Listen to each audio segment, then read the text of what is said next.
నమస్తే, నేను Maruthi Ram. One voice న్యూస్కు స్వాగతం.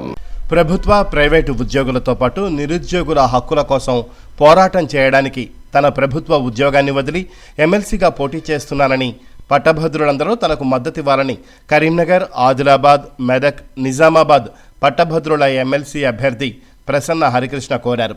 సిద్దిపేట జిల్లా గజ్వేల్ పట్టణంలో పలువురు మేధావులు పట్టభద్రులను కలిసి సమస్యలను అడిగి తెలుసుకున్నారు. ఐఓసీ గ్రౌండ్లో వాకర్స్తో, బార్ అసోసియేషన్ సభ్యులతో ఆయన పలు సమస్యలపై చర్చించారు. ఈ సందర్భంగా ఎమ్మెల్సీ అభ్యర్థి ప్రసన్న హరికృష్ణ మాట్లాడుతూ పట్టభద్రుల ఓట్లతో గెలిచి తమ స్వార్థం కోసం పనిచేశారని, గడిచిన 4 ఎన్నికలలో పట్టభద్రుల ఓట్లతో గెలిచి రాజకీయాలకు పరిమితమయ్యారని ఎద్దేవా చేశారు. ప్రస్తుతం పట్టభద్రుల సమస్యలు పట్టించుకునే నాయకుడు లేడని ఆయన ఘాటుగా విమర్శించారు. విద్యారంగ సమస్యలు, నిరుద్యోగులు, ఉద్యోగుల సమస్యలు పరిష్కరించడానికి తాను శాసన మండలిలో గళం విప్పడానికి మద్దతివ్వాలని ప్రసన్న హరికృష్ణ పట్టభద్రులను కోరారు.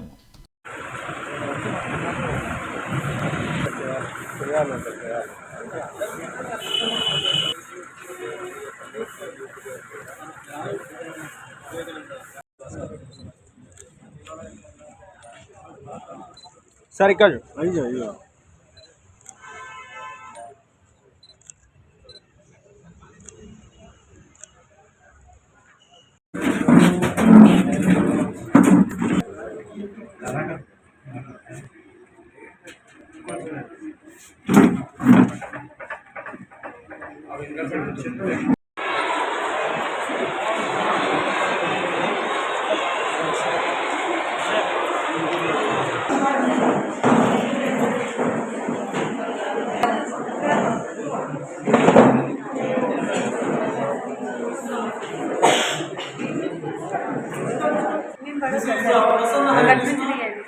I was an assistant professor till 28, graduation from Osmania University campus in the year 2006.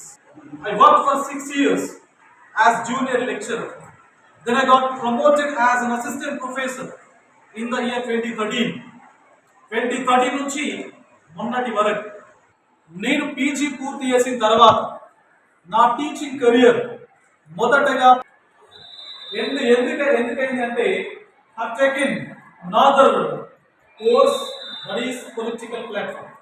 అది ఎక్కడ స్టార్ట్ అయింది అంటే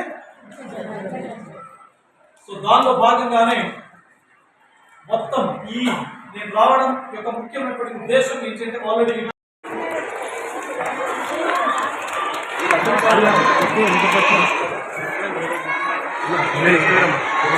కొంచెం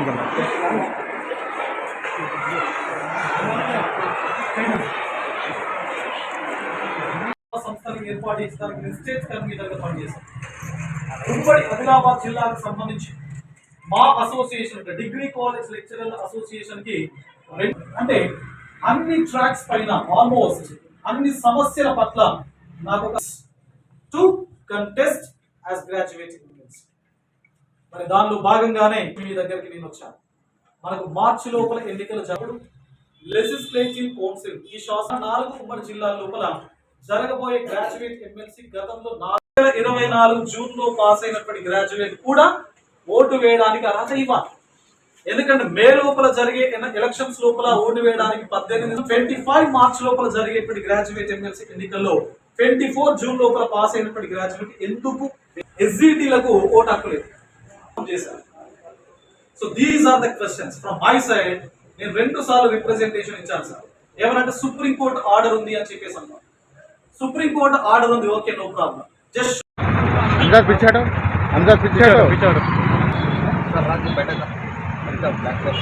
గజ్వేల్ పట్టణం లోపల పట్టభద్రుల ఎమ్మెల్సీ ప్రచారంలో భాగంగా ఇక్కడికి రావడం జరిగింది.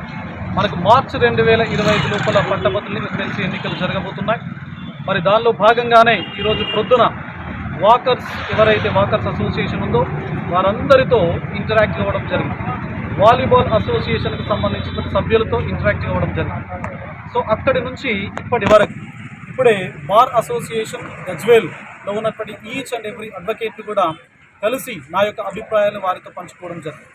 సో 9:30 నుంచి ఇప్పటి వరకు గజ్వేల్ పట్టణం లోపల ఉన్నటువంటి పాఠశాలలు అదేవిధంగా కళాశాలను కూడా విజిట్ చేసి అక్కడ పనిచేస్తున్నటువంటి టీచింగ్ ఫ్యాకల్టీస్ ఎవరైతే ఉన్నారో వారితో నా ఆలోచనలు అభిప్రాయాలు పంచుకోవడం జరిగింది. మరి దీనిలో భాగంగానే ఇక్కడ గజ్వేల్, అదేవిధంగా గజ్వేల్ చుట్టుపక్కల మండలాల లోపల ఉండేటువంటి పట్టభద్రులందరికీ మీడియా ముఖంగా, మీడియా వైపు నుంచి నేను ఒక విజ్ఞప్తి చేస్తున్నాను. ఈసారి జరిగేటువంటి ఎన్నికల లోపల దయచేసి మీరు ఓటు వేసేటప్పుడు ఒకసారి విఘ్నతతో, విచక్షణతో ఆలోచించేటువంటి ప్రయత్నం చేయండి. ఎందుకంటే నేను ఒక విద్యావేత్తగా ఈసారి ఎలక్షన్స్ లోపల బరిలో ఉండబోతున్నాను.